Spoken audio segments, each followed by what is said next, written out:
speaker spot, and each week a member gets 8 minutes to share with the group further insights into their business or enlighten the group a little bit more about themselves. Members can also use this time to problem solve or seek assistance and advice from the group as a collective. The time is yours to use however you'd like. This week, we have the amazing and wonderful Deborah DeWet, who's doing the speaking today. So, Deborah lives her best life in Alberta, Canada, with her husband Lee and their beloved cat Monty. She has a deep passion for helping others become their greatest self and live their best life. Deborah has over 25 years' experience in the world of personal development and has raised 3 adoring children and is a grandmother of 7.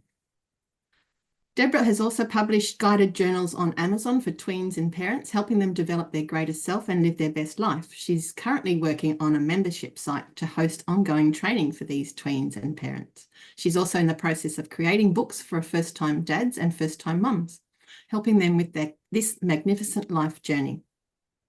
Deborah, over to you. Okay, so I thought I was the only one who was nervous. Nah. All right. So journaling is the magic way for tweens to express themselves and explore their thoughts. My name is Deborah DeWet, and I created prompted journals designed for tweens who are discovering their identity as they transition into adulthood. This journal guides them through understanding themselves and exploring who they choose to become. In addition, I developed a companion journal for parents. This allows the parents to model the journaling process, as we know children learn more effectively by observing their parents' actions rather than listening to their words.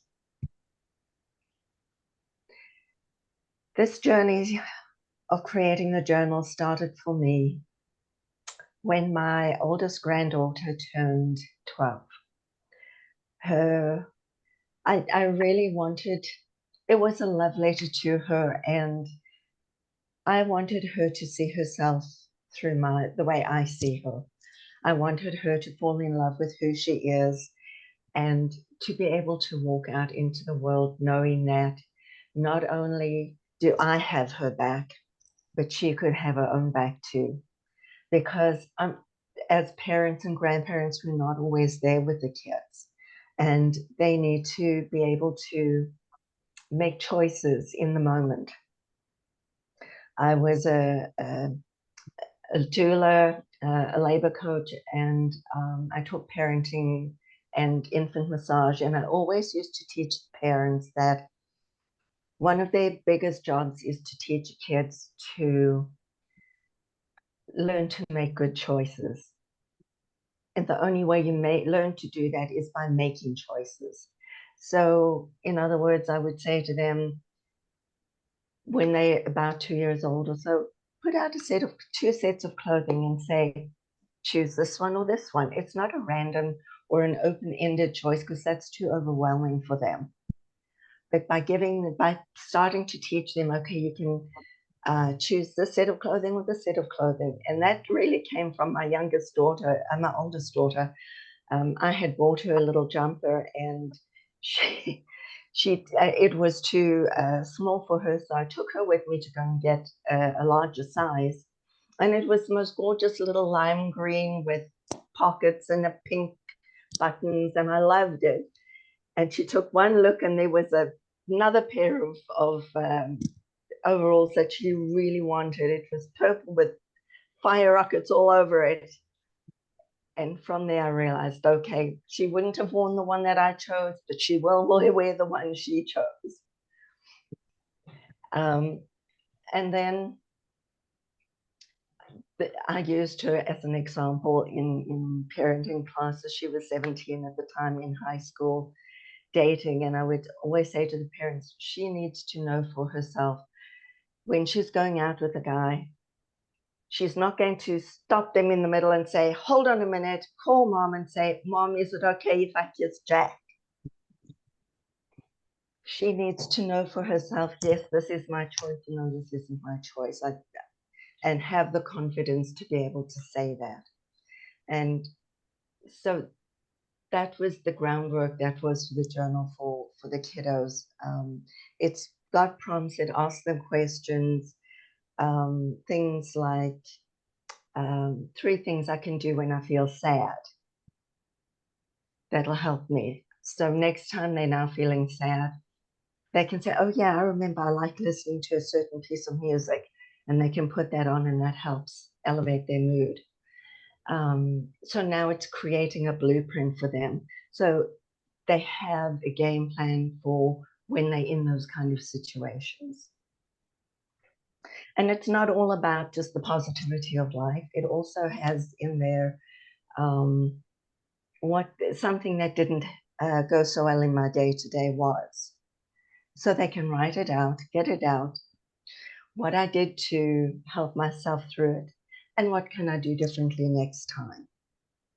So it's really allowing them to have a look at who they're choosing to become. And then talking to a lot of people, I realized that it would be a really good idea to have a companion journal for the parents. So the parents could model journaling. And the journal for the parents is different in that it has a few questions. It says, 1 thing I did for my mind, 1 thing I did for my body, 1 thing I did for my spirit, and 1 thing I appreciated about myself today. And so it starts them looking and seeing that their life's probably a lot better than they thought it was, and there are little things that they can do for themselves that is going to make it feel better.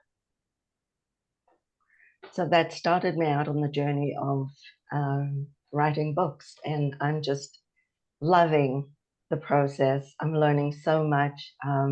I've joined a group where I'm now learning how to really label or really title a book. It's not this wonderful inspirational thought that you have. It's what people are searching for.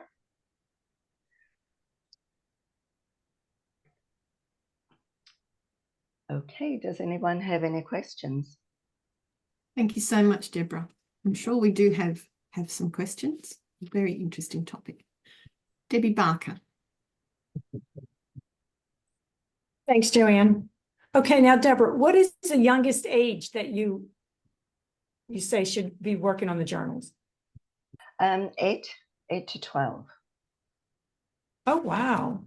Yep, it's an 8 to 12. I have another one, 13 to 18, I haven't put out yet because I'm getting the right title for it. But yes, from 8 years old. My 8-year-old, thank you, River. That's so sweet. Thank you. My 8-year-old granddaughter,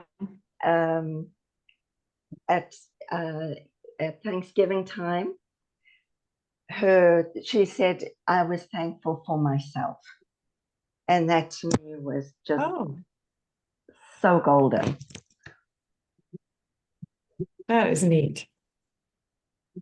I wouldn't have thought an 8-year-old would sit down to write, but that makes sense because you can start early asking them questions when they're ready to talk, but as they get older, then they stop talking.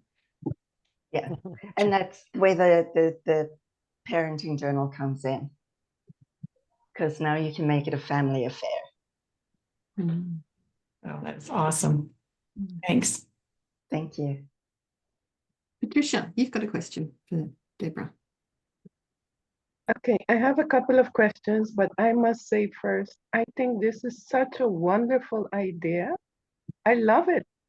And you know, having worked in high school as a teacher, I think this is so needed and so valuable. So I wanted to ask you, how are you marketing your books? At the moment, just on Amazon. They're available on Amazon. Okay. And then do you have for female and male? No, I made it into one. I had one for female, one for male, and somebody said just combine the two because it's the same questions. Mm.